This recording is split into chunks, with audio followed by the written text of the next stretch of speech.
Hello दोस्तों, स्वागत है आपका हिस्ट्री गवरी पर। और हम बात कर रहे हैं यहाँ इतिहास की। इतिहास में पूर्व मध्यकाल है और राजपूत शासन जितने भी हुए हैं, राज्य जो हुए हैं पूर्व मध्यकाल में, उन सब की हम चर्चा कर रहे हैं। हमने यहाँ बात कर चुकी है गढ़वाल वंश की, चौहान वंश की, और अभी हम इंपॉर्टेंट एक राजवंश पे बात करने वाले हैं जो है चंदेल राजवंश।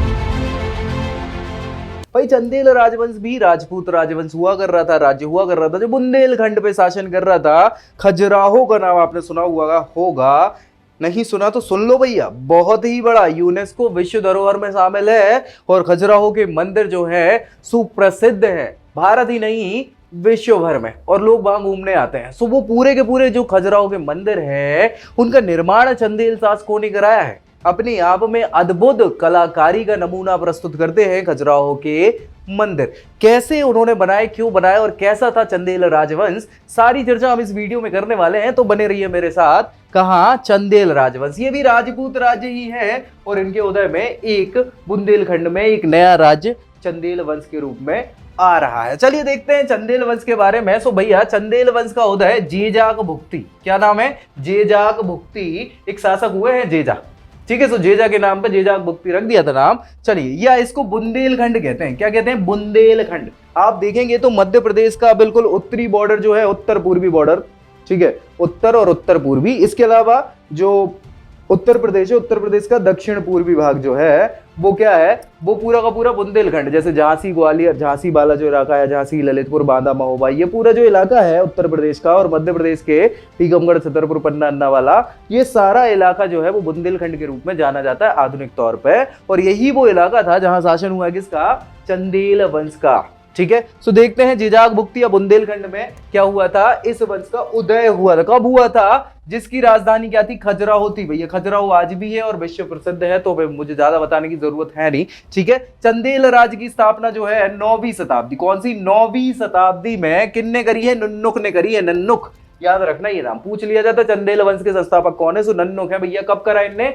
9वीं शताब्दी में स्टार्ट कर दिया था। ठीक है ना, स्थापना कर दी थी किसकी? चंदेल राजवंश की। अब इसके बाद प्रतिहारों की ये अधीनस्थ हुआ करते थे। भाई जैसे चौहान भी प्रतिहारों के सामंत थे, वैसे ही चंदेल भी प्रतिहारों के अधीन हुआ करते थे, सामंत हुआ कर रहे थे। लेकिन हर्षदेव और यशोवर्मन, ठीक है, हर्षदेव और यशोवर्मन के समय चंदेल क्या है भैया? स्वतंत्र हो गए। प्रतिहार शासक थे ये। ठीक है, सो इनके समय चंदेल स्वतंत्र हो गए। कब? 9वीं शताब्दी में। ठीक है, चंद्रवंशीय इनको माना जाता है। चंदेलों को क्या माना जाता है? चंद्रवंशीय।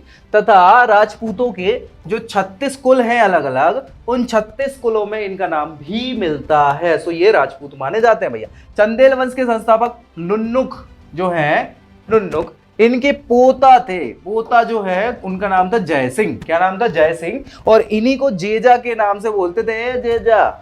तो जेजा के नाम पे नाम क्या पड़ गया बुंदेलखंड का? जेजाक भुक्ती। क्या नाम पड़ गया? जेजाक भुक्ती। बुंदेलखंड को जेजाक भुक्ती भी कहा जाता है। मतलब पहले था, अब तो नहीं जानते लोग बाग। सो जेजाक भुक्ती इनके जय सिंह के कारण जेजा के नाम पे पड़ जाता है। चंदेल शासक यशोवर्मन, चंदेल शासक यशोवर्मन 925 और 950 के आसपास इनका 25 साल का शासन रहा है। सो उनने क्या करा है? प्रतिहार शासकों को भी परास्त कर दिया था। और कलिंजर पर, कलिंजर आपने नाम सुना? नहीं सुना तो भैया मैंने बहुत सारी वीडियो बनाई और कलिंजर का कई बार नाम आया है।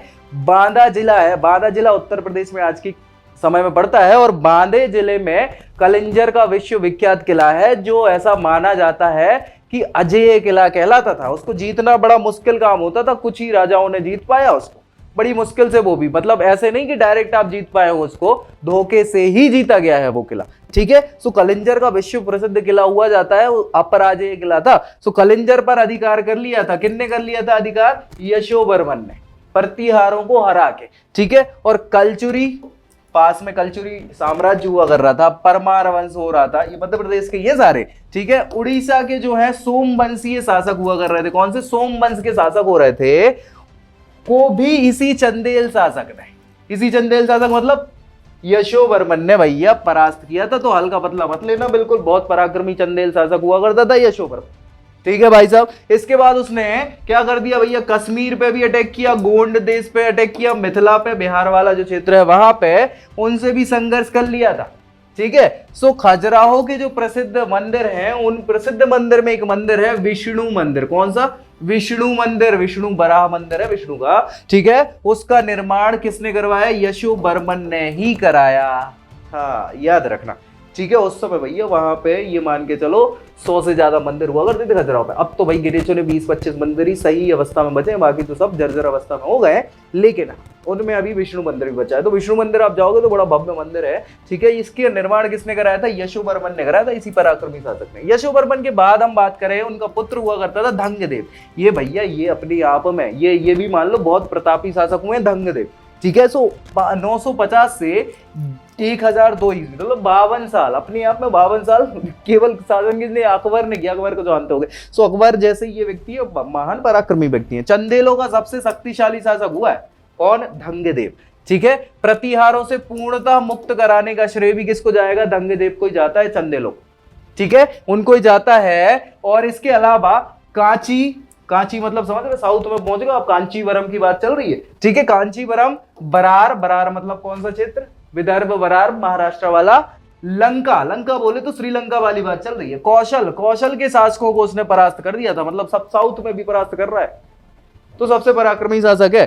पाल समझ रहे ना, जो बंगाल के पाल हमने चर्चा कर चुकी, नहीं है तो वीडियो देख लेना, वो भैया पूरा बंगाल के पालों की हमने एक सबकी बात करी हुई है। पहला पाल वंश और दूसरा वाल वंश, सारी बातें कर ली है। ठीक है। सो पालों से राढ़ उनकी राजधानी हुआ करती थी, राढ़ याद हो आपको तो। ठीक है। सो राढ़ जो पश्चिम बंगाल में पड़ता है, अंग जो है बिहार में ही पड़ता है, बिल्कुल है ना। सो अंग पूर्वी बिहार वाला क्षेत्र है। अंग को छीनने वाला शासक भी कौन है? धंगदेव है। अंग छीन लिया किसने? धंग ने, है ना। सो अंग भी धंगदेव नहीं छीना। हिंदू राजा जयपाल हुआ कर रहे थे, तो जयपाल को तुर्की आक्रमणकारियों के विरुद्ध सहायता भी किसने दी? भैया वो शुरुआत में बिल्कुल आए थे ना तुर्की आक्रमण में, आपने देखा होगा। तो महमूद गजनी जो आ रहा था, महमूद गजनी के जो पिता हुआ कर रहे थे, जिनका नाम था सुबुक्तगीन। कई जगहों पे मतलब ससुर आता है, कई जगहों पे चाचा नाम आता है, कई जगहों पिता आता है। अब ये बड़ा कंफ्यूजिंग मामला है। तो भैया जो वो आए थे सुबुक्तगीन, और उनने हिंदू शासी वंश जो चल रहा था उस समय, जयपाल राजा थे, कश्मीर के आसपास वाला जो क्षेत्र था वहां अटैक किया था। सो यही धंगदेव थे जो वहां तक पहुंच गए थे इनका सपोर्ट करने, और सुबुक्तगीन को हराया था। तो उसमें भैया वो व्यक्ति एक्सपायर हो गया था। ठीक है। सो यही धंगदेव थे वो। ठीक है। इसके बाद जिननाथ, विश्वनाथ और वैद्यनाथ, ये तीनों मंदिर भी किसने बनवाए हैं? ये धंगदेव ने ही बनवाए। कहां पे बनवाए हैं पता ही है आपको, तो कोई बात है ही नहीं। ठीक है। सो खजुराहो में बनाने का काम उसी ने किया, और उसकी महत्वपूर्ण सफलता क्या है? ग्वालियर को जीत लिया। ग्वालियर का किला जिब्राल्टर कहलाता है, मतलब बिल्कुल किलों का रत्न कहते हैं उसको, है ना। मतलब अपने आप में बहुत शानदार किला, उसको भी जीत लिया किसने? धंगदेव ने। इसके बाद बात करें तो धंगदेव के बाद चंदेल वंश में विजयपाल, देववर्मन, कीर्तिवर्मन, सलक्षण वर्मन, जयवर्मन, पृथ्वीवर्मन, मदन वर्मन, ये सब राजा हुए हैं, लेकिन ये किसी के प्रकार के थे नहीं, मतलब ढंग के नहीं थे, अयोग्य ही थे, कोई बहुत अच्छे नहीं थे। तो अनेक शासक हुए हैं, लेकिन इन पे कोई अधिक प्रभाव दृष्टिगोचर होता नहीं है। मतलब कुल मिला के ये कोई बहुत योग्य नहीं थे जिससे इनके बारे में बताना भी अच्छा है या कुछ तो भी है। हाँ, लेकिन आपको पढ़ना होगा तो बता देना, तो एक एक के बारे में हम पूरा बता भी देंगे, ऐसी कोई समस्या नहीं है। लेकिन जबरदस्ती का इनसे क्वेश्चन भी नहीं बनते, और इनका कोई बहुत अच्छा इतिहास रहा भी नहीं है। धंगदेव का जो पुत्र था गंडदेव, वो 1002 से 1019 ईस्वी तक शासक रहा। गंडदेव के बाद जो आया है वो काम के रहे ही नहीं है। ठीक है। सो अंगला चंदेल शासक बना, और कन्नौज के राजा जयपाल की हत्या भी किसने कर दी थी? इसी ने करी थी।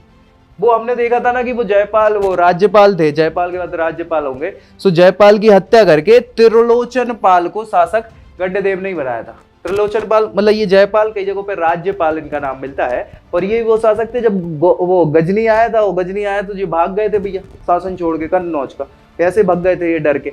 सो इनने भैया क्या करा था? गंडदेव ने ही लेके फोड़ डाला था। ठीक है। और उसके बाद त्रिलोचन पाल को वहां का शासक बनाया। तो फिर गजनी आएगा, कहाँ आएगा? इनसे लड़ने आएगा, ये लड़े और हराया, उसको भी हराया भैया।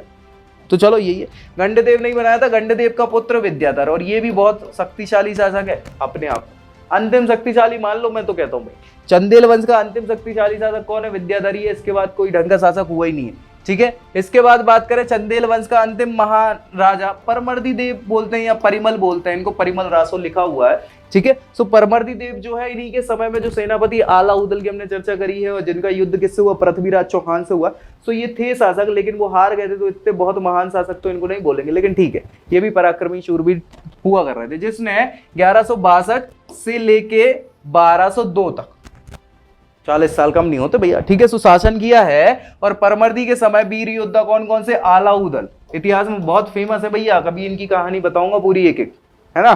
सो उल्लेखनीय है पृथ्वीराज चौहान के साथ युद्ध किया था 1203 में। 1203 में कुतुबुद्दीन ऐबक ने कलिंजर पर आक्रमण करके उसको जीत लिया था। ऐसे नहीं जीता था, वही मैंने बताया ना कि डायरेक्ट तो कोई जीत ही नहीं पा रहा था, इनडायरेक्टली मतलब धोखे से जीत लिया था। और चंदेलों की पूरी समाप्त हो गई क्या, सत्ता, कब, 1203 में। कलिंजर जैसे जीत लिया, राजधानी कलिंजर ही हो रही थी, पहले खजुराहो थी, फिर धीरे धीरे वो शिफ्ट होते होते महोबा पहुंच गई, कलिंजर पहुंच गई, और कलिंजर का ही किला, मेन किला आपने जीत लिया, राजधानी जीत ली, तो अब बचा ही क्या है, ठीक है। सो राजधानी जीत के अलाउद्दीन खिलजी के समय में, अलाउद्दीन खिलजी का नाम सुना है आपने, अलाउद्दीन खिलजी के समय तो पूरा खत्म ही हो गया, पूर्णतः उसको मिला लिया गया था।